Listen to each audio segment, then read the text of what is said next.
What's going on? Welcome to another episode of the Impel Forward Podcast. And I am the host, Leon. Got my co-host, Renee. Hello, people. And some friends. You didn't do the whoop whoop. I know. You all right? I've been busy today. You see, I was late. Yeah, you was late. You was late. Doing a lot. She was late, y'all. She always talking about me. She was late. I'm a corporate baddie. I can't help it. Mm-hmm. You got to get one of the freebies out there. But what's going on? I'm glad to have y'all here today. And we're going to talk about a couple of things. Politics, Trump. What's her name?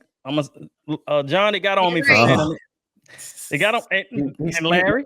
Take your time, brother. What's her name, John? What's the vice president name? Kamala. There you go. Oh, were you waiting for him to say it wrong? Oh, he was trying to set me up. He was. He was.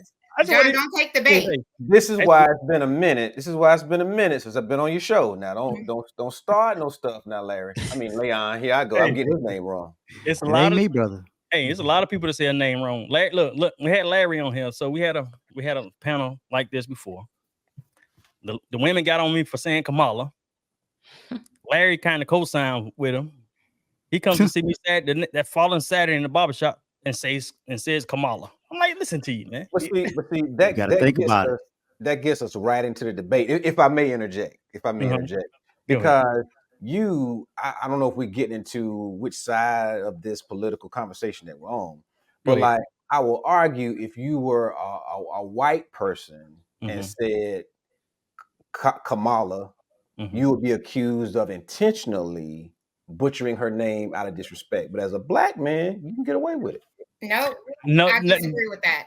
See, there she goes. She's about to do it right now. No, I disagree with that. And that's one of the things, one of the conversations we had surrounding names. I don't feel like, a black man will get a pass for saying it, because if he doesn't know how to pronounce her name, then I think he can say, the vice president, madam, the vice president, President Harris. There's other ways, but you ask how to pronounce her name. I mean, but if you don't know you're pronouncing it wrong, it's not. But he simply agreed and said he pronounces it wrong. That's how I know, not intention. That's how he says it. That's how I heard the name. And so after that conversation, I asked about 5 different people. I said, "What's the vice president name?" All of them said Kamala. I said, "See, you don't know. People don't know it. They don't know name. I mean, what do you mean?" And a lot of times it depends on how people like. What's your friend name that we had on here? She was, when I said Kamala, she was like, "Say her name." I'm like, not Lane. It was the other girl. Aisha. Yeah, she was like, "Say her name." I'm like, that kind of comes off a little bit, What? I get, I can go, left a little bit sometimes. So, but I kept it cordial. It's all good. But I don't think people should get so bent out of shape of people saying their name wrong. Yeah, I just think that we've grown and we've been in this era where we've just been accepting of people mispronouncing our names, and it's been okay. And I don't think it's okay. That's like when people send me an email, clearly my name is Rene, and they respond back with Renee, and I reply back with "Thank you." It's spelled Rene with a hyphen. De Laurentiis, if you want to take it a step further. But it's all about how you did it, though. It's all about how you did it. What you think, Shamika?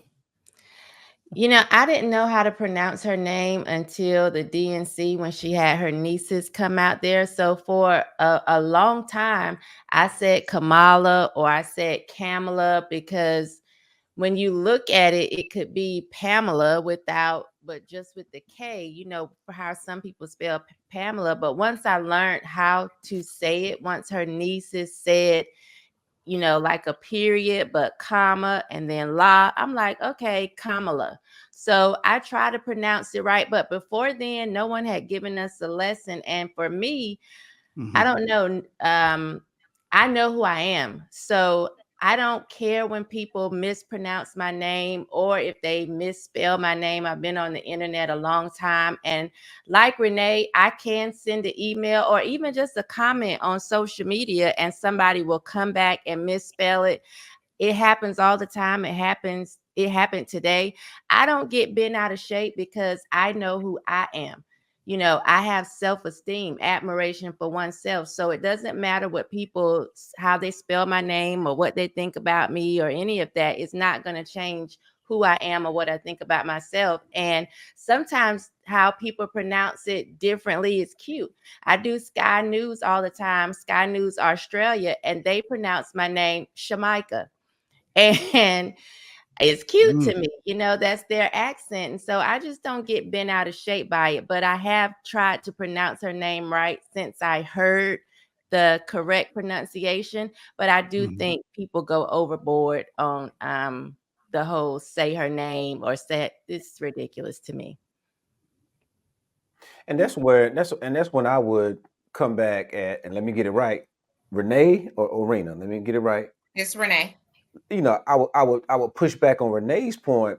What you just heard Shamika say, the way she was pronouncing Kamala's name initially, a lot of folks would say, well, if you don't know, ask. But like, she's going by the way it looks phonetically. There's no disrespect intended. She's just reading her name. And so a lot of times it's incumbent upon the person to say, my name is actually pronounced this particular way. I love your point, Shamika, about not getting all bent out of shape. It's not always about a disrespect piece. I can't tell you the number of times people call me John McCain, and there is no I in my last name. I don't sweat it. I roll with it because I know folks aren't being disrespectful. Understand? Yeah, I mean, we're asking people that don't know the difference between your and your to pronounce names that they haven't seen before. So for me, I'm just like, I just feel like once you've been told kind of similar to what you said, you expressed once you heard how the correct pronunciation of her name from the DNC, that alerted you to say, okay, her name is Kamala. Leon, on the other hand, he doesn't care. He's just like, I'm going to say it how I say it. He no matter how many times you've corrected him, he's like, well, everybody else around me say it, so I just say it the same. Like, he makes no effort. It's just, it is what it is with him. Yeah. Do you see the difference in that? Yeah. Now, at this point, we all should know how to pronounce it. We've all been told how to pronounce it. So now at this point, Leon, you're just being nasty. Which is Donald Trump's word. You're nasty. You're nasty.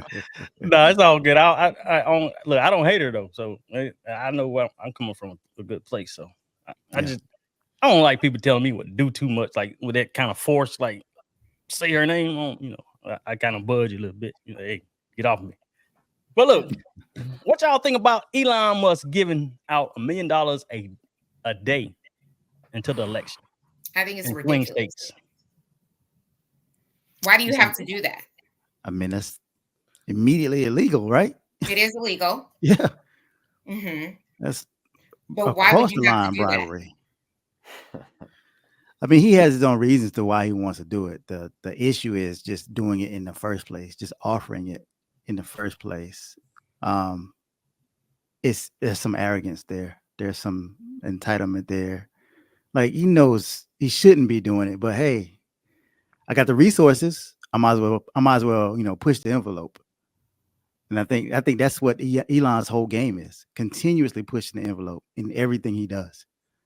And it's not even if it's a moral thing or if it's an amoral thing or unmoral thing. It's just him constantly crossing a line somewhere against something, some idea.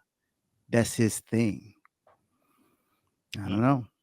Yeah, I hadn't heard about this, but I do know that Elon has said that because of how he feels about the gender issues, and I guess he had a son who now thinks he's a girl or a girl that thinks he's a boy.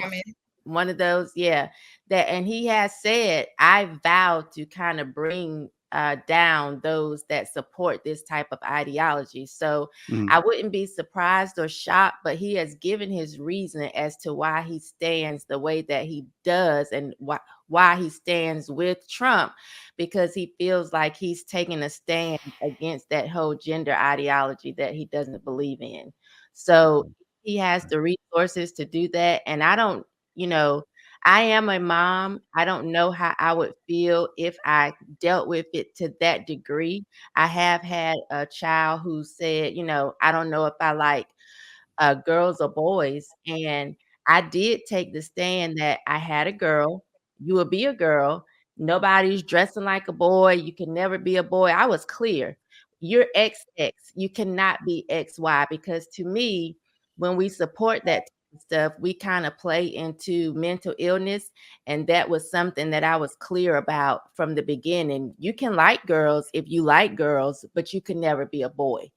So I don't know how I would feel if it went to that degree where they would try to actually be something they're not, but he has been clear as to why he is standing the way that he does. Okay. That would be his reasoning to support Trump.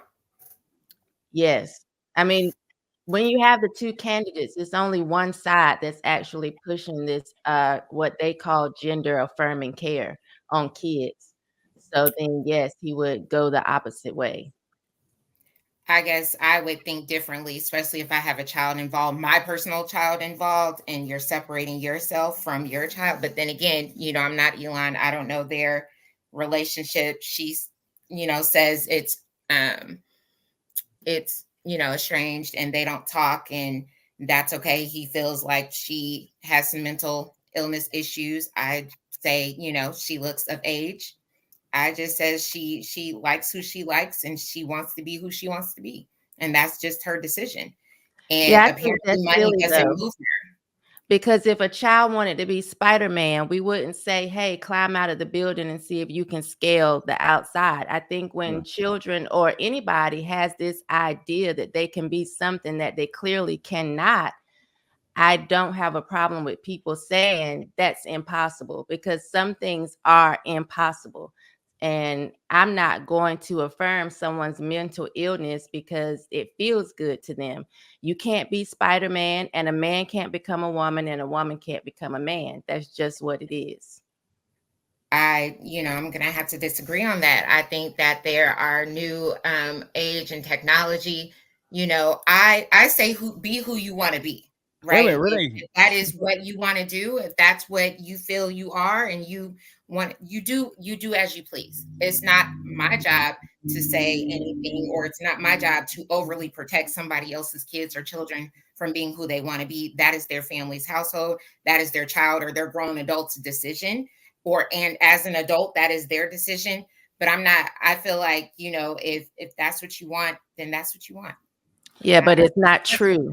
So what you're saying is you support mental illness, or you support things that are not true, because the facts say, biology says you cannot be XX and turn to XY. You cannot be XY and turn to XX. You can be a man all day long and dress as a woman. However, when you die and they dig your bones up, you're going to be called a man. Because until then, if they identify as a man biology or a woman, that's just who they are, and I have to respect that. No, you don't. I mean, you can respect that, but it's still, I'm telling you, you're respecting a lie. You're living a lie with them, which is I'm respecting who they are. That's it. Hold on. So Renee, are you saying that the surgery part of it, you're not agreeing with that, are you? I'm agreeing with that. You be who you want to be. Who am I to tell you? If you identify as a woman, you're a man, you identify as a woman, and you go and you get the surgeries and you do whatever, I'm going to respect your decision. It ain't about respect the decision. It's about being born a man or born a woman. I respect your decision of who you identify as. I have to respect that. Okay. Are there limits? And let's even get beyond gender. If I want to have some white privilege today, can I identify as a white man? Well, I mean, Mark Robinson does. So, I mean, he doesn't. I mean, you say Mark Robinson does? He seems to think so. I mean, with his close proximity to white people. So, I mean, if that's what you want to do, and so that's your business. It's not my business. It's not my business. And certainly the example I gave is extreme, but I was doing it to try to make a point. I want to go back to Shamika's point about we really can't be anything. And that's one thing I really pretty firmly believe. We're taught to tell our kids to dream big and you can do anything you want to do. I don't believe we can. We need to understand as parents or as Leon's friend, Leon, you probably can't pull that off. And Leon needs to be comfortable enough with me to tell me, John, that ain't really in your skill set. And that will keep me from wasting a lot of time pursuing things. Like math is not my forte. So for me to say, Larry, I'm about to be an astronaut. I know, man, them numbers gonna catch up with me sooner or later, Larry. So shouldn't you come to me and say, brother, let me tone you down. Let's be realistic here. Let's be pragmatic. Larry, what would you say to that? Well, my whole thing is all of this put together. It shows one of the main things that we lack, and that's social accountability. It's the fact that we do stay too much in our own individual lanes, and we don't call each other out on things that should be called out. And that's why you see so many things happening out in the open. Like people are obviously doing things inappropriately. They're doing things wrong, but no one says, hey, you probably shouldn't do that, because we're busy staying in our own lanes. And I think that is what causes us to break down a lot of things. Gender reassignment, all that stuff, it's just one of the many things that we try to avoid talking about because we don't want to hurt someone's feelings, or we don't want to be upfront and honest. And I think that we need more of that, to be honest. Like, yeah, people can do what they want to do, but also people need to be told that, hey, that might not be a good idea. That might not work out. Like there is the scale is off. So you don't think that they understand the risk? It's not about it. I don't think a child would understand. They're also associated and what they have. I mean, they wouldn't be going through this if they didn't know all of the things that you're saying. See, that's the tricky part, because I don't believe in that for children. I can tell you that. Like they definitely should not be involved in any of that. But for adults, it might need to be a more stricter evaluation of what's going on. I think I want to say they have to go through certain evaluations and therapy sessions before the actual decision is made. So I'm pretty sure, based on my friend being, working in, with the LGBTQIA community and many others there, and, being an advocate, and they go through a lot before a doctor will kind of make the decision to move forward. Just like, people, it's a little bit more extensive, but I would say bariatric surgery.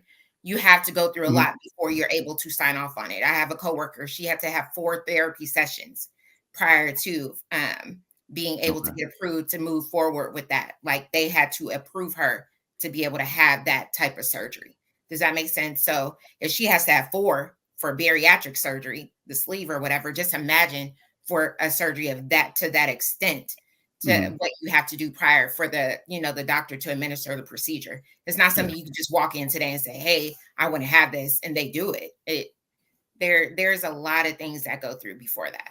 It's lacking. And I have interviewed a few transgenders who will tell you that the process that you go through is lacking, and that they do not hone in to the mental aspect of it the way that they should, or maybe the way they used to, because now it's pretty much about just getting you caught up in the whole cycle, because a lot of these drugs you will need for a lifetime.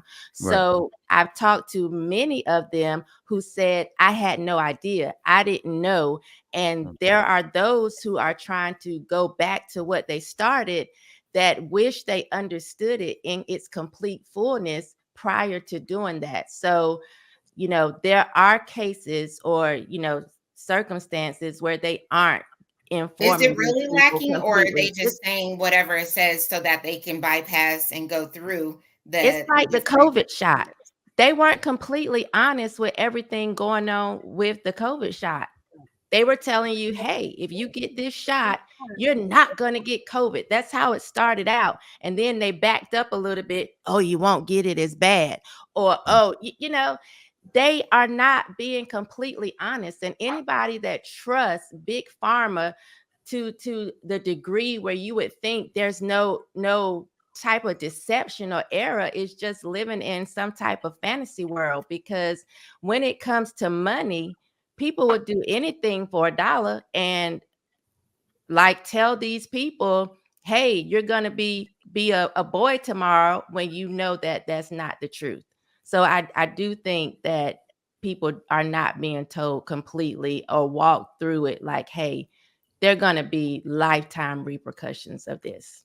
I think it also, there's some degree of accountability on the person that is requesting the procedure as well, doing the necessary work, and understanding the process and the longevity of, the effects that it may have or will have to them and the medicine. There's research and accountability on both sides. But if you're a child, you can't do that research Well, or be accountable. And there are children that are getting puberty blockers who won't even get a chance to go through puberty because they're adults, the people that their parents in their lives that they're supposed to be able to depend and lean on and lead them in the right direction are not doing that.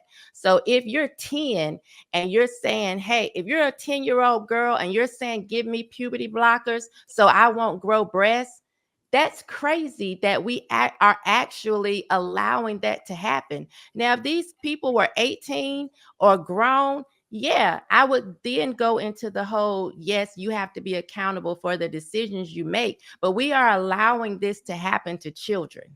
I think the parents are allowing this to happen to children. Okay, and so parents are mentally ill at times, and they're allowing this to happen to kids, and it shouldn't be. So somebody has to be the smart people in the room. I disagree. Now, as far as Renee, I hear what you're saying about it. People have their own mind to do what they want to do. But I'm also in here with what Shamika was saying about you're born a man, you're born a woman. That, and as far as the mental part, I heard Corey Holcomb on Cam Newton's podcast talking about, they were talking about BBLs. And he was saying that's a mental issue also. As far as women having low self-esteem and getting work done to their body. Or is it just that they want to do something for themselves that they feel that they would want to do? Why is it a low self-esteem or a self-esteem issue? Why is it just that I want this? Why does it have to equate to that? I think things like that kind of dwindle down to a case-by-case basis, because I mean, you have a thing called a mommy makeover where, after women have children and their bodies just never return back the same or as they would like, so they go get a tummy tuck, and sometimes that's just, they're welcome to do that. It could be a self-esteem issue. To haircuts. I mean, exactly. Yeah, it could be. It's their own personal choice. But the question is, where does the line stop at the personal choice, and where does it cross over into some type of mental concern, some type of mental awareness? I think kids should be left off the table completely, as far as that. Yeah. When parents, again, that's their decision, how they see their child and they feel with their child, and that's how they run their household. Now, I've seen abuse. So would you agree with a parent that says, when my child gets out of line, I hold the iron to her arm? That's that parent's household. That's their decision. That's the parent's household. That's their decision, and they take it up with somebody else. Yeah, right, we're going to move on from this. Hold their That's just what it is. Go ahead. Go ahead. John, you got something to say? Yeah, I do. I want to give me a 20-second timeout. Actually, give me a full timeout. Give me a full timeout, Larry, because as passionate as our discussion is, here's what's good about it: is you got 1, 2, 3, 4, 5 Black people. And we're getting worked up about not race relations during this election cycle and black and white stuff. We're talking about, I guess what's best to describe it, reproductive issues or trans, however you want to describe the discussion. Help me out, Shamik. Give me the best term for it. We're talking about right now gender ideology. Gender ideology, okay? What that says and what's good about this discussion is it hones right in on the idea that Black folks, Black voters, aren't this monolithic people who all think the same. We got different views right here in this little square. So I think that's a beautiful thing. And it's something that's going to impact this election, the Black vote. I agree. Speaking of the Black vote, so racism. Some people believe Trump is racist. Some black people don't believe he's racist. I'm going to shoot to you, Larry, with this question first. Do you think Trump is racist? No, I don't think he's racist. I think he's an opportunist, but not specifically racist. I think he goes where the opportunity is. Sometimes that might lead him down some paths that does come off very racist. So, I mean, he says a lot of things that it gets the people going. It's provocative. And that's the opportunity in it. Now, I don't know Trump behind closed doors. I mean, he may be, I don't have personal conversations with the guy. He may be saying a lot of things. And for the most part, the majority of racist people are behind closed doors, and they just get caught slipping. But he has said some things that has kind of makes you wonder, why did he say it like that? Like when he says he has black friends or he talks about his African-American friend, it's like, it sounds like a script, but and I don't know the guy personally. There are black racists too. So so what do you think? Well, more prejudice. More prejudice than racist. Yeah, more prejudice than racist. Yeah, for sure. Definitely. John? Larry summed it up well. Trump has said some things that would make you believe or lead you to believe that he might be a racist, but opportunist is more the word, because if you're a white person and Trump believes you're not rocking with him, he's coming for your neck too. Mm-hmm. So it's all about he's an opportunist. That's well said. Mm-hmm. What do you think, Renee? I would say opportunist. Similar to Larry, I would definitely say, I mean, he has some racist attributes that would. That's a good way to put it. I like that. Yeah. That are very suspect in I'm pretty sure he has a lot of racist friends. Let's put it that way. And definitely has a lot of racist friends. I can definitely, I don't know this man behind closed doors personally or anything, but I can say that the people, his circle that he hangs around, I can tell that there are some conversations surrounding it. But yes, if a white person does not agree with him, he says something about them. I just feel like he tends to go a little bit harder towards black people, my opinion. Also, but the opportunist is definitely high up on the list. I mean, you see it. If you don't agree with him, he goes hard. But I just feel like he goes a little bit harder on black people. Shamika, your thoughts? Well, I do believe that there can be black racists as well by the very definition or the old definition. And no, I don't think that Trump is racist. I haven't seen anything that he's done that I would think is racism or racist. I guess I could maybe accept the opportunist part because so many people are, and I'm not even sure if that's necessarily a negative thing. I don't know. I would have to really give it some thought, but I wouldn't say that he's racist. Again, somebody said they don't know him behind closed doors, and so I would say that same thing. From what I've seen, I wouldn't say that he's racist. Now you openly. Well, I don't know if do you consider yourself a Democrat or Republican, or you just voting for Trump, or how does that? So technically, I'm unaffiliated. Okay. But yes, I do vote right most of the time. Okay. Now look, I still get confused about this right and left thing. So who's right and who's left?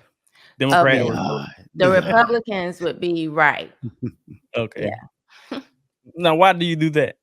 Vote that way most of the time. My daughter summed it up Friday perfectly. She was asked why she votes Republican, and she said because Republicans tend to value family more, country, and Americans, those of us in the country.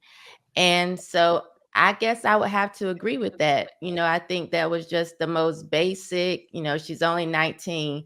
That was the most basic answer. And to me, it was so perfect. But that's why I tend to lean to those that seem to value those things. And Larry, why you take that deep breath? I told you, I'm just getting in this politic thing. I want to right, left. Hey man, you got to catch up, bro. You got to catch up. Yeah, on my own time. Yeah. Go ahead, Renee. Go ahead, John. Whoever. No, you can go ahead. The tough thing with what Shamika just pointed out, when you just make it a simple right and left argument, is when you come up on a cat like a Mark Robinson, who is righter than right. But man, his character, Shamika, just don't line up with. I'm assuming some of your conservative and right leaning tendencies are informed by your faith perspective. Mm-hmm. And Brother Mark just has dropped the ball. Isn't he a pastor? Not to my knowledge. I don't believe he's not a pastor. But I've seen him on stage with a rather prominent pastor in the area, and that pastor was right. I didn't want to call any names. Oh, I mean, he's public though. and so there's a disconnect there. When you say his character, what exactly do you mean? Can you give me an example? Well, just before I get to the whole mini soldier on the porn site stuff, just his bombastic ways that just aren't representative of a Christian. There's nothing wrong with getting heated and passionate as we were here. A little here. Robust. But just again, as we talk about what you say, Larry? I said he's intense. Nothing wrong with that. But just as we talked about with our discussion about gender ideology, where is the line? So when it comes to being intense, is there a line that we cross where you're no longer representing? Let's even take the faith out of it. That you're just no longer representing what's decent. And I believe Mr. Robinson has crossed that line. Yeah, I don't know, because Jesus turned over the tables of the money changers. So I do feel like we have been conditioned to think that you have to be very passive all the time in most situations. And I just don't think that. Now, I'm not aware of every situation that you may be thinking of, but when I see someone that's very passionate or very bold, it doesn't bother me, but that's just who I am, like my personality on either side, whether I agree or whether I don't agree with what they're saying, it just doesn't really faze me. So that could be just, personally who I am. But a man that says that women should keep their skirts down and they won't entice men or get raped. And that's the reason why they're in the situation and may need an abortion. That's very passive to you, but you're strongly passionate about parents who agree, who want to, have, issues with their child and identifying who they are. That's an issue to you. But a man who feels like women are raped based on them having their skirts up is very passive to you. Okay, so that's where you're wrong. Because my mother was raped at 14. I am a product of that rape. So no, I'm not passive about rape. Okay. What I said was that there are issues that times when he speaks up about things that doesn't bother me. Now, when it comes to abortion, because I am a product of rape, I do understand that less than 1% of abortions is rape or incest. So I do feel like if women kept their skirts down, they would not be running into the abortion clinic all the time and just using abortion as a method of birth control. Because what we know is that we kill more Black babies than are born every year. So this idea that we don't have control over our bodies is silly to me when I look at the percentage of the ones that actually come from rape.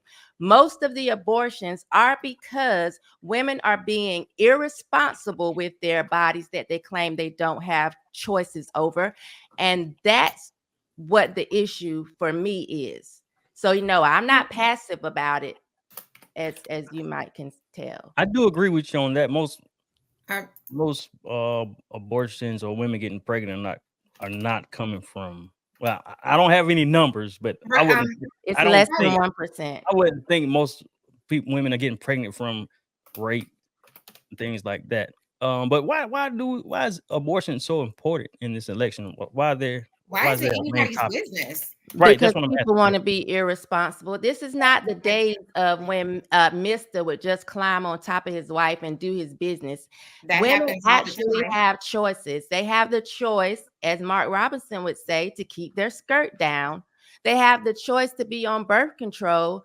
There are plenty of choices, but we have allowed women to just feel like they don't have to have a certain standard of living. If I look at my great grandmother compared to the women that walk around today, we've just allowed the standard to go all to hell. So you have these women that just feel like my body, my choice, when technically it's not even your body anymore. It's another person's body. But we have to have some accountability and responsibility. If so there's no accountability towards the man. Pregnant. There's no accountability towards the man. It's not the man's body, though. My mother always said to me, mama's baby, daddy's maybe. No. If a woman doesn't want to have a child, there are things that we can do to not get pregnant. There are things that we can do, but it's not always, it's access. Well, hold on. Accessibility to everyone, but I have to disagree with that. The issue is that abortion, period, is being taken off the table. That includes everything. Exactly. That includes if it's by choice or if it's by rape or by force. No, it's not. Mark has said that if we're talking about Mark Robinson, Mark has said that, he supports it. After he had one for his wife. He had to be honest about that. But we know in North Carolina, you have 12 weeks. If you know your body, before you're 12 weeks pregnant, you should know that you are pregnant. And it's not completely taken off the table. That's that lie that they keep pushing, calling it Trump abortion ban. The Supreme Court put it back in the states. So if it's up to the states, like if someone disagrees with Mark Robinson's stance, or, you get to choose your legislators or the people that you put in office based on what you believe. That's why we have that. I gotta personally look into that one. I gotta look into that one because there are tons of states that are just abortion, period, is outlawed there. So you said the rape percentage was 1%? Less than 1%. It's 5% of abortions. Yes, abortions. I'm looking at it right now. They must have changed the numbers in the last, I would say, for this election cycle. Because it was less than 1%. I just Googled it. What's the source for that? National Library of Medicine. Sometimes, numbers can be skewed sometimes. Well, let's go with 5% to be nice. Then that means 95% is still it's not going to change the fact that women want to be irresponsible. It's not going to change my opinion on that. If the majority of rape is coming from people that laid down willingly and got pregnant, that's irresponsibility. Now, Shamika, there has been cases of women who didn't know they was pregnant and had babies. Yes. I had a cousin. I don't know. Don't ask me how. I can't. I've heard it before. I've had a friend who didn't know. So it's not like it doesn't happen. Let's be honest. It's not like it doesn't happen. Probably not that much. It's very rare, and it will not change the fact that the majority of abortions come from people who lay down willingly and then act like they didn't know how babies are made. I agree with that. I believe firmly it's an access thing. I think, a lot of times some people don't have access. I think especially now with states, mandating the no abortion rule, or, even with medicine, or, I would say with, the pill. I would say with, IUDs and all other forms of pregnancy preventative medicine, a lot of states are not offering that, or they're scared to even provide that birth control, provide that those types of things to people because of the policy surrounding it. So abstinence is 100% effective. Hold on a second, though. We can't always say that. I think that abstinence is 100% effective. That is hold on. That's crazy. Let's since we're talking about the numbers, the 5 and the 95. So should that other 95, whether they lay down willingly or not, should they not be able to have an abortion procedure? I think that's they the should question. be able to. I mean, make their own choice. I would say no, honestly. Right. I think if you willingly lay down and you know how children are made, then that is it's like smoking crack.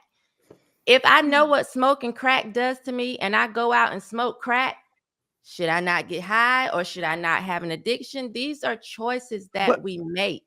We're still talking about personal choice, though. Right. But you're also taking away personal choice as well at the same time. It's not, because if you know what the consequences are, why go out here and do it? Whether you know the consequences or not. Again, if it belongs to the state, you have the ability as a voter to put people in place. Of course, it's gonna the majority will win, but if as a voter, it's in your hands to go and put a legislator in place that you feel like will agree with you. People that disagree with Mark Robinson has the ability to go out in their state and choose people in their, particular state, whether it's state senators, state representatives, to push the bills that they want to push. It's not a Trump. That's personal choice. It's a personal choice. Who are we? So, like in North Carolina, you have 12 weeks to go and get an abortion. If you want it to be 20 weeks, live in a state where that's what they're doing, or put people in place that agree with your thought process. We have the ability to go out here and choose our elected officials. These people are not just getting in here because no one voted for them. People are voting for this. And if you don't agree with it, vote differently. 100%. What's your take, John?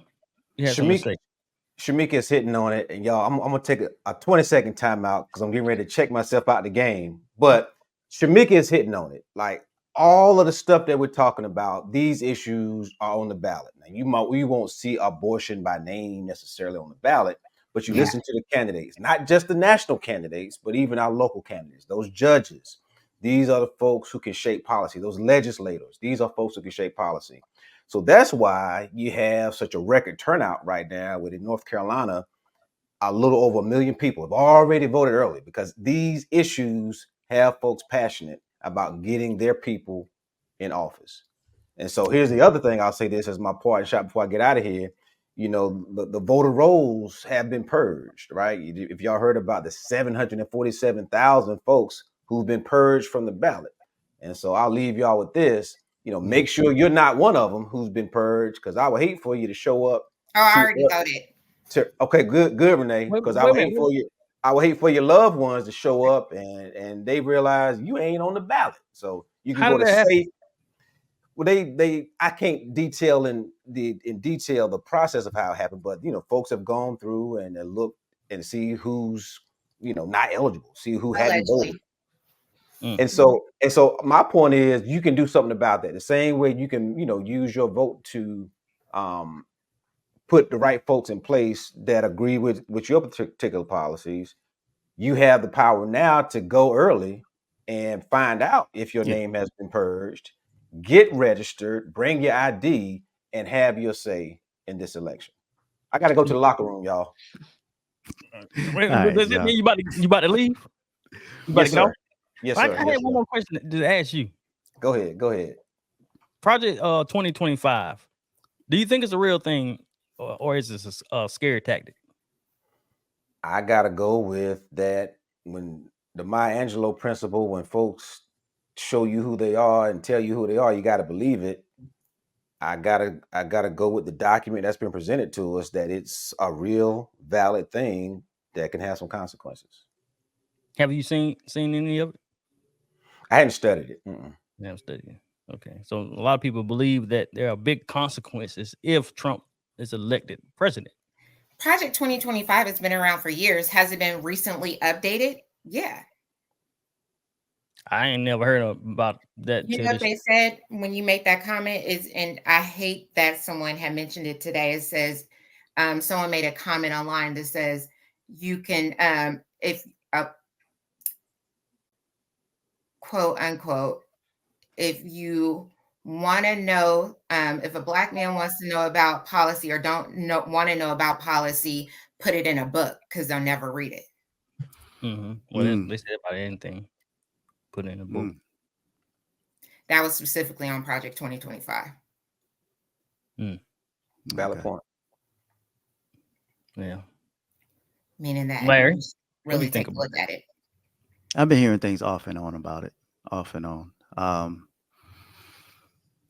I haven't dived in it too deeply because the things that I do hear about it are the things that people are focusing on that are detrimental towards our community, certain things like that. Especially the one thing that they keep throwing around is police immunity. So that's one thing that keeps popping up, but there's tons of other things. I haven't specifically dived into it, but my ear, I listen to it. I listen out for it, So I don't know. Trump hasn't specifically says he represents that, but there is the Heritage Foundation that supports him. There is a connection there. The Heritage Foundation is the one that created that. Well, he did alluded to that he didn't read it, but then he said there were some nice things in it, but then he says he's not affiliated to it, but he said it was exactly some nice, some right. things. So yeah, that sounds like Trump. Yeah. What's your thoughts on it, Shamika?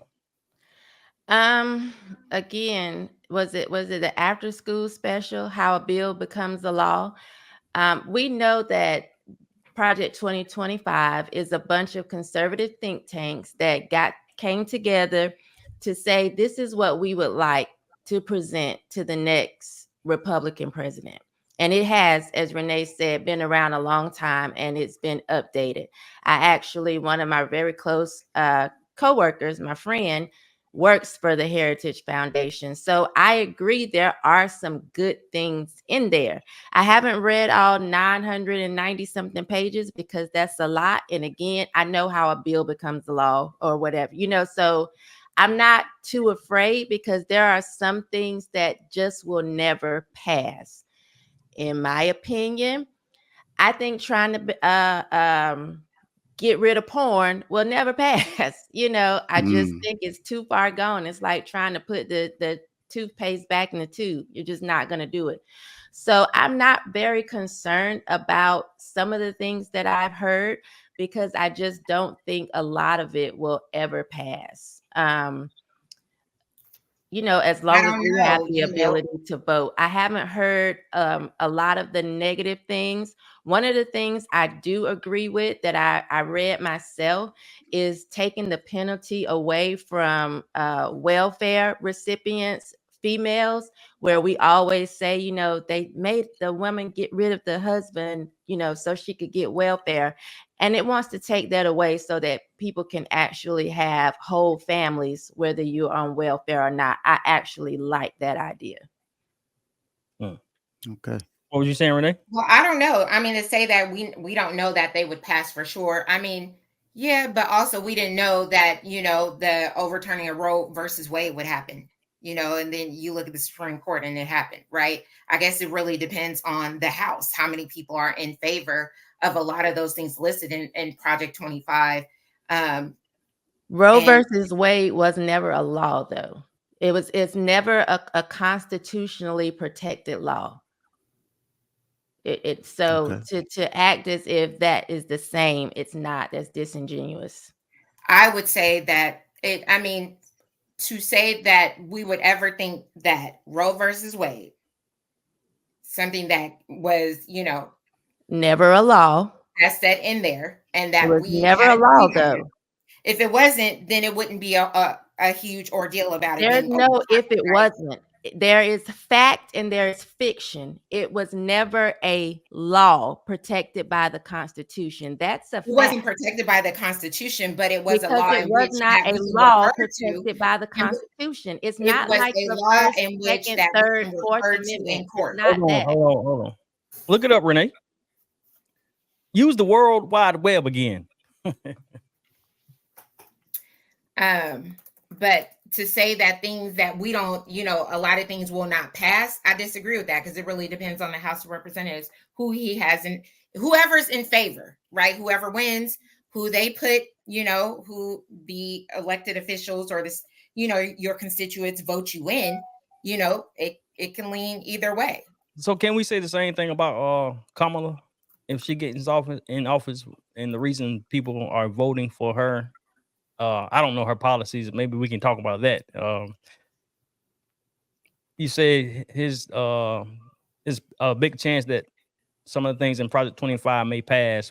So what about if Kamala got in office? Are you assuming the same thing, that a lot of her stuff won't pass or will pass? Renee?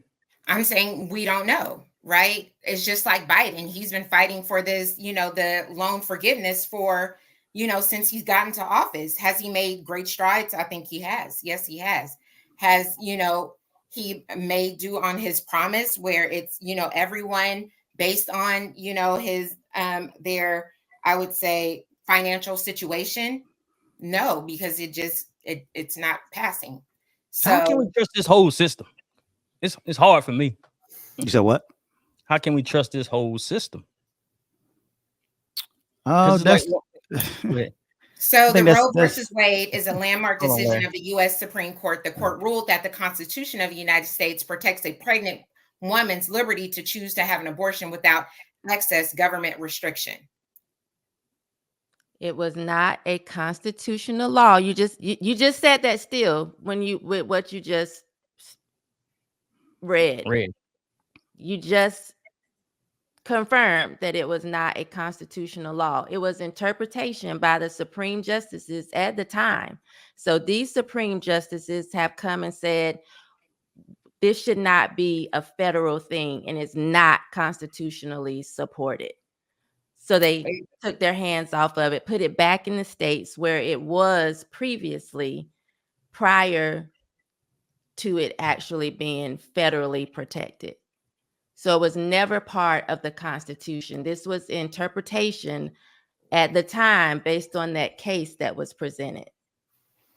But so what I'm again, saying is, it goes back to what's law. And what's frustrating is that when they say things like, Black people are going to be put back in chains or we can't go back. There are certain things that are laws that are very clear, and then certain things that were not protected by so the do you Constitution. think that Black women are getting the same health care as the, I would say, a white woman or a woman of another nationality? Are they afforded the same health care? So these are two separate issues. So I'm not sure why one ran into the other. Because I feel like it definitely is an issue when as pertains to pregnancy, as pertains to how you We're handle. talking about the Constitution versus whether or not somebody is getting health care. Right. The because same. it pertains That's not to the same the thing. protections of a woman, right? No, it's And being emotionalism, pregnant and it's not the receiving same help. thing. Okay. You're being emotional. I'm not being But emotional. you are I'm being emotional realistic because to your what emotions the on law it took states you in to the something trimester that of wasn't pregnancy. the same. Hold on. It One all at a time. One at a time. encompasses the same. One at a time. Go ahead, Renee.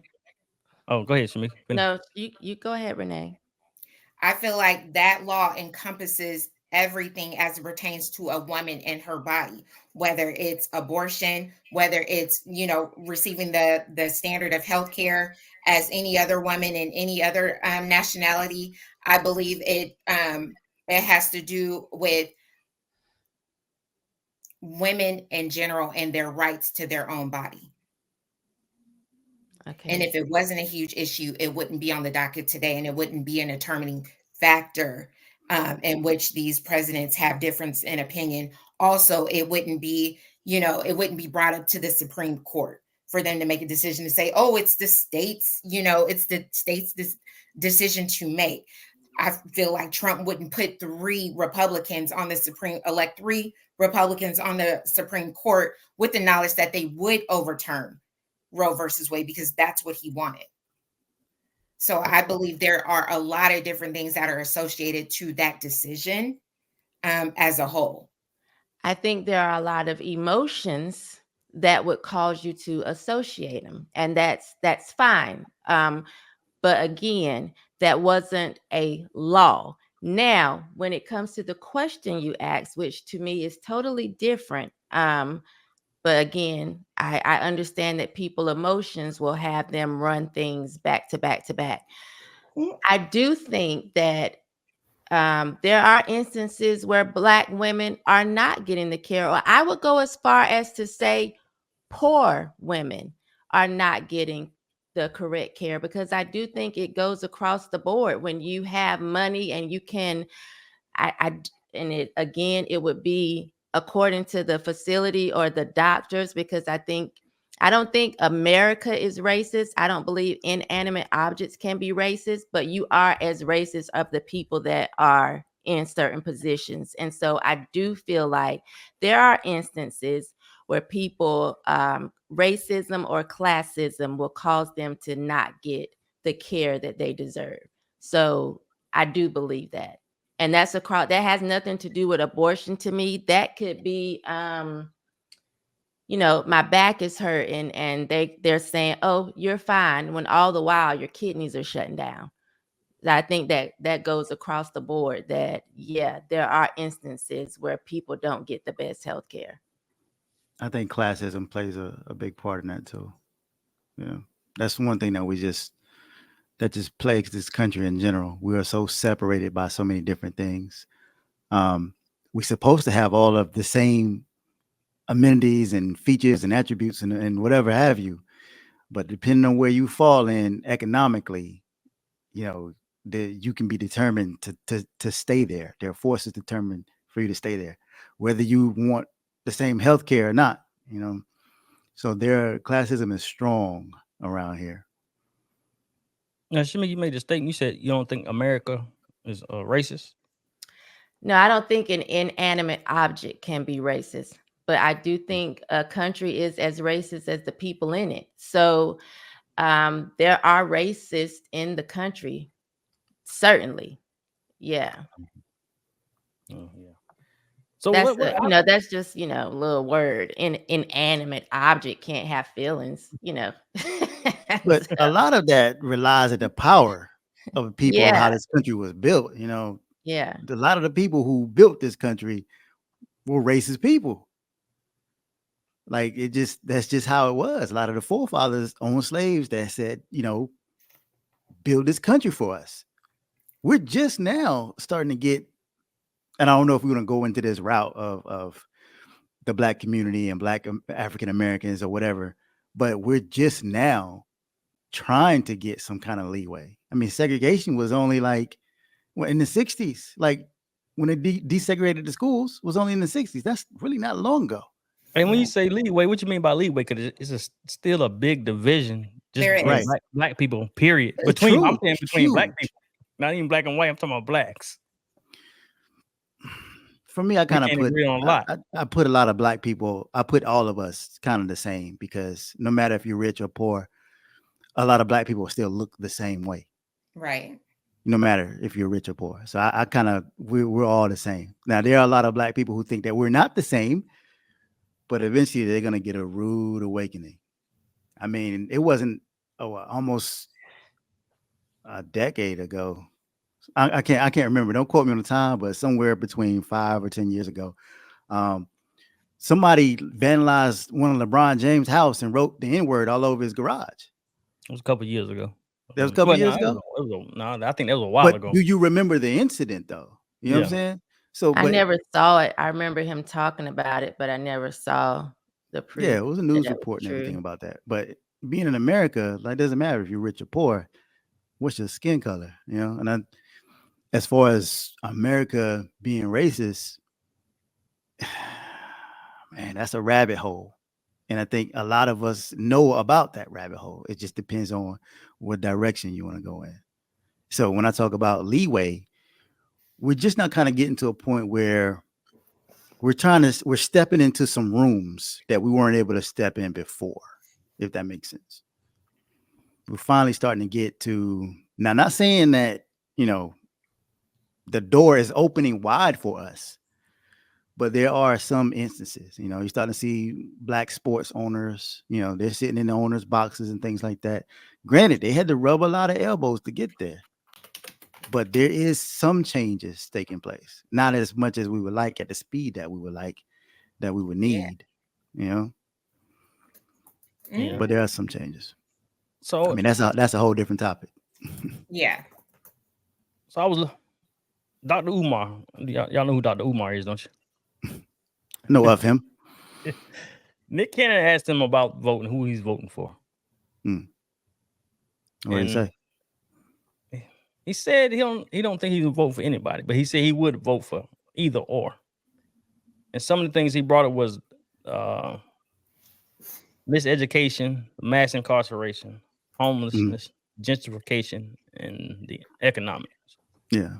Which I seen earlier that Kamala. You see, I gotta practice. I gotta say it slow. There you go. She's leading in the.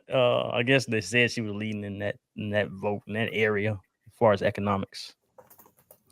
Well, didn't Trump recently say he wanted to defund? What is it? The Department of Education. Department of Education. Yes, there you go. Thank you. He wants to defund that.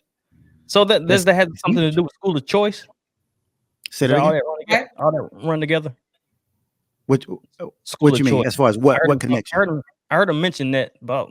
They was talking about something about school of choice, and then he said something about doing away with the Department of Education. Department of Education. Right. How does that tie in together? What do y'all feel about school of choice? I'm sorry, it's ordering me. Go ahead. You good? School of choice. Yeah, school of choice. Well, I looked it up. I looked it up just to see what they was talking about as far as like homeschooling. Yeah. Picking somewhere where your child can go. I know. Okay. District, school of arts, whatever you want your child to go. That was one of the things that Mark Robinson also hit on too. That he wanted to, he was calling teachers wicked, said that parents pull your kids out of school, homeschool them. I mean, in hindsight, what are parents going to do? Are they not going to work and stay home all day and school their kids? The country is kind of in shambles across a ton of different aspects. I mean, didn't they try that during COVID to monitor their kids and ensure that they were logging on virtually and people were struggling with that? Yeah. 100%. Well, I think it's talking about people who specifically wants to homeschool their kids, not like COVID. It's not just homeschool, but that's the choice right now. It's also charter schools. So I do support school choice. I do feel like, all three of my kids, K through 8th grade, went to charter schools. So I do feel like if a parent feels like public schools would not give them their children the proper education, they should be able to choose a different school. And because we pay taxes, I do believe that the money should follow the child, because that's what happens. There's a certain amount of money that's allotted to each child for an education, K through 12th grade. So I do feel like if a parent says, I don't want my child to go to public school, I want my child to go to Research Triangle Charter Academy, that's where my kids went. I do think the money as a taxpayer that is going towards each child's education should follow them. So I am a proponent of school choice. And when it comes to the Department of Education, I don't see their benefit. I see that they spend billions of dollars every year, but they don't build schools. They don't make curriculum. And they were just put in, I think it was 1979. So our parents and grandparents were educated without the Department of Education. They just seem to be a big money grab. And I think some of the things that may be beneficial could be worked out on a state level as they were once before, but they don't build schools or make curriculum. So they aren't really educating our kids on that level. Okay. I think So how would you feel about that, Leon? You have 2 daughters. Oh, if I could, I would have been homeschool my children. Matter of fact, we had talked about that before, but of course it didn't happen. But if I had the resources and could do it, I wouldn't want to do it. I'll let somebody else do it. I know people who had a lot of my cousins have been homeschooled by some of my older cousins. So yeah, if it worked, it worked. I know a few people who done it, and doing it now. I got a little cousin, young cousin. He's homeschooled. Mm-hmm. Yeah. But you don't have any kids, so you good. I mean, I still pay taxes. Yeah, you still pay taxes. So what you think about it? Listen. I mean, if charter school, everybody wanted to send their kids to a specific charter school, then you're going to be talking about overcrowding, right? And your kids are not getting the attention that they need, and all of the. I just feel like it's always going to be an issue, but those with parents that are in public schools and maybe they don't feel like their child is getting the the education, or this they're lacking in specific areas, then I also feel like it's up to the parents too. I think they both play a part, the teacher and the parents, to ensure that their kids are getting the best education as possible. So that's just me. All right. My mom was very active. So all right. Shamik, I want to ask you something. Of course I was doing a little research. Why did you say you, and going back to you said your daughter was gay or just like girls? No. Or she didn't know? She didn't know. Yeah, in high school, I guess people sometimes just don't know, and so she didn't know. Yeah, but she went to college, and it was, Mom, can you bring me a few makeup items? Everything changed, and so she now tells me, like, thank you for taking the stand that you did when I was confused, when I feel like, because she was a basketball player, when I feel like I was being pressured to make a different decision because of the sport I was interested in. Thank you for taking the stand that you did, that you had a girl and that I was a girl, and even if I liked other girls, I could never be a boy. And because she has like big boobs now, and she's like, I would be so pissed off if you had let me cut those off. I asked that because I seen you rapping a video of you rapping. Yeah. Oh, Rainbow? Reclaim the Rainbow. Reclaim the Rainbow. So how old was that? That was last year. Last year. Mm-hmm. We did it during Pride Month, 2023. Yeah. Where is that at? Where can I find that at? You said it was on billboards? Did I see that right? Or yeah, we got #1 Billboard hit from it. You can find the videos on YouTube, but the song you can get it anywhere you stream music. Okay. Reclaim the Rainbow. Look into that. Hey, she was dropping them. I'm like, oh, all right. That's okay. I never knew. I never knew. Yeah.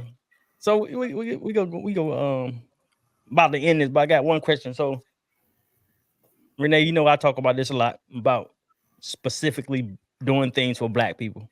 Mm-hmm. I'm gonna ask you this. I'm gonna read these. Then I'm gonna ask you. Since Renee already know, like, I be wanting to hear what we gonna do for Black people. Dr. Umar, I'm getting back to him. He said, Biden passed the anti-Asian hate bill. Anti-Asian hate, Asian hate executive order, Native American executive order, LGBTQ executive order. And the question was, what was Kamala go say to do for specifically Blacks? Do you think she should do something, say pass a law, anything for specifically for blacks, Shamika? I think I would need to know exactly what people mean specifically when they say that, because I hear people say that all the time on both sides, and I'm not closed to it, but I'm not open to it simply because I just don't know what they mean specifically. Like, what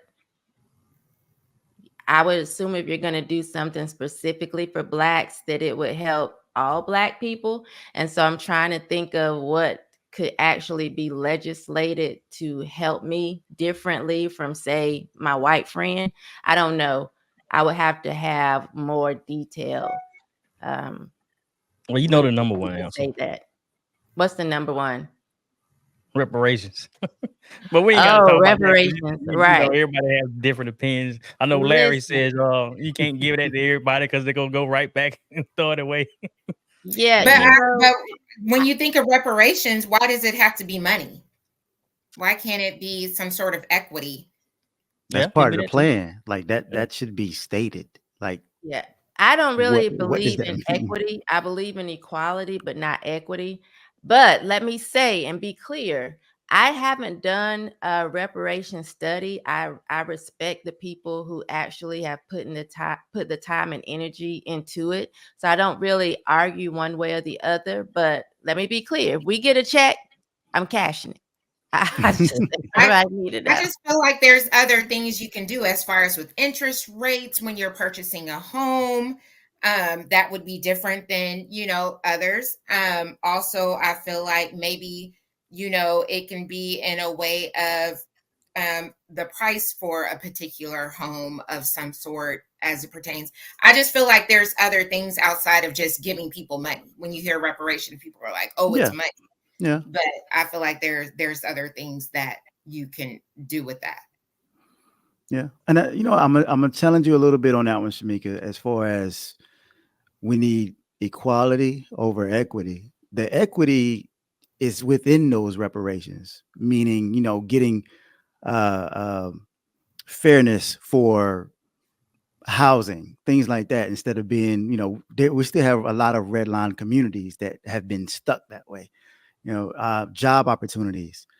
The prison systems need to be, revamped and reformed and restructured. There's lots of those things, but a lot of that would play into having the equitable benefits coming out of that. So from my understanding, equality is equal opportunity. Equity is equal outcome. I don't think that we will always have equal outcome. Just looking at my 3 kids, they were raised in the same house, same parents. They all have had the same opportunities. They're not going to all end up at the same place. They're not going to, I look at my mom and her siblings. One ended up a crackhead. Okay, let me just be honest. All mine are still doing pretty good, so I can't use that.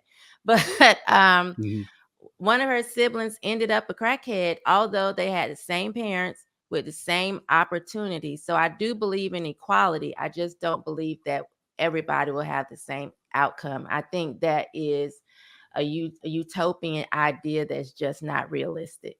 Because equality should be like step 1. That's where everybody should start at. If everybody's starting with the same opportunities, but for the black community, I believe started behind the 8 ball. Yeah, I believe in equality. Investment, right, or a home or interest rates, right.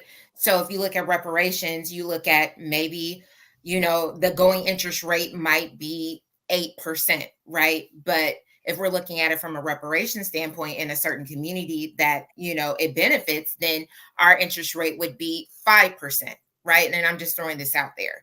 So there would be some sort of equity in that if the goal is you're trying to purchase a house, right? We're not going to determine equity because what if we get that 5% and then we don't pay our mortgage? I mean, you know what I'm saying? So I do think the equity is you got the home, right? Yeah. But equality is that you got the home. You give somebody, you make them have the same opportunity. So I'm okay with them, changing interest rates, whatever. I think that's a good idea to look at reparations outside of just a check. So I do believe in equality. You provide some way to say, hey, this is your starting point. I just think that we're thinking people are going to end up in the same space getting into equity, and that's just not realistic. You know, you can give me $1,000 today and give somebody else $1,000. That's equal opportunity. Shoot, give me 1,500 and give them 1,000 because you feel like I need the 1,500. That's we're kind of trying to do equality there. But if I go and squander my 1,500 and they actually do something, useful with theirs, that's going to change the outcome, which is why I say I think we focus a lot on equity, thinking that people will have the same outcome, and that's just not a realistic way to look at life. Give me the money. That's where you think it's just the money.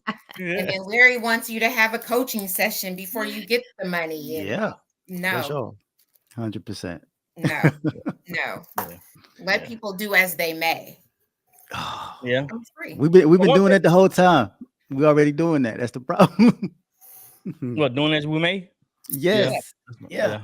Well, it's part of the check. He wants them to, he said he wants if we were offered a reparations check, then money, then they should have some sort of financial counseling or whatever. You can have the amount of counseling you want. People are still going to do what they want to do. True. Yeah, you're right. But that still puts people on an even scale. Yeah. I think with that education of it though, I think it'll help a lot more. We get educational housing and it's still, I don't know. Hey, when Shamika hungry, she order her some food. I'm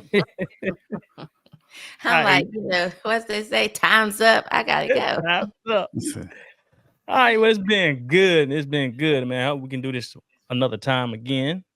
Larry, make sure you check out the Rainbow. What's the name of the song? Reclaim the Rainbow. Reclaim the Rainbow. Yes, you found it. No, I haven't found it yet, but I remember the name. You go look at it. All right, Renee, Shamika, Larry, thank y'all for joining me. John, he dipped out earlier. Until the next time, and y'all hang on. And see y'all the next time on another episode of the Impel Forward Podcast. And remember, seize the opportunity to grasp your dreams.